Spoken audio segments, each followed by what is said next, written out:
من صور أبناء الفنانين معانا أول صورة. من هذا الرجل؟ إنه ابن الفنانة نادية الجندي وعماد حمدي طبعا.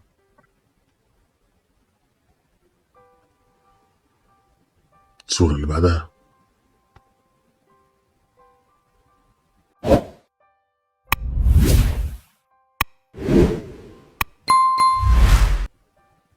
نادية فهمي الله يرحمها وزوجها السابق الفنان سامح الصريتي وولادهم.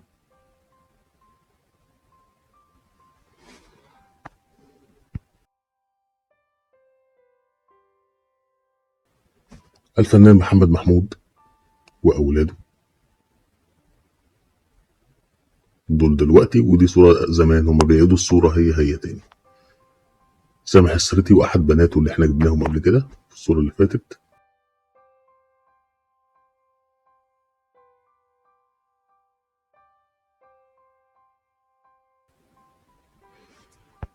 صورة نادرة جدا من بيت عادل إمام، نادرا ما بتصور مع أولاده، بس دي الصورة الوحيدة تقريبا اللي كانت نازلة غلاف مجلة.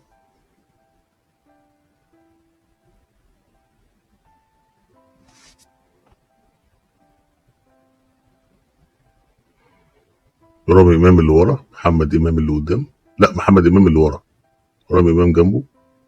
بص عادل إمام كان كاتب وقتها ما زلت أحلم ما زلت مطلوبا، يعني إيه؟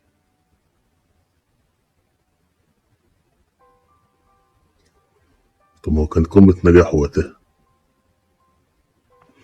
المهم صورة يونس شلبي مع ولاده، صورة جميلة أوي، أنا بحب الصورة دي جدا. متصورة في البيت عنده، حاطين ستارة. قصة يونس شلبي أحكي لك في الحلقة، يعني حلقة صعبة جدا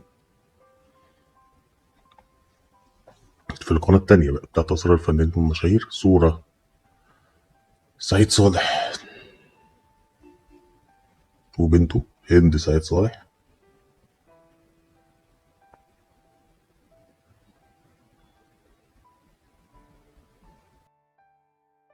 وفاء عامر ووالدتها وأيتن عامر.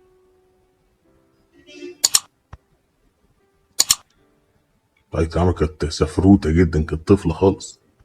مديحة كامل وبنتها في فرحها.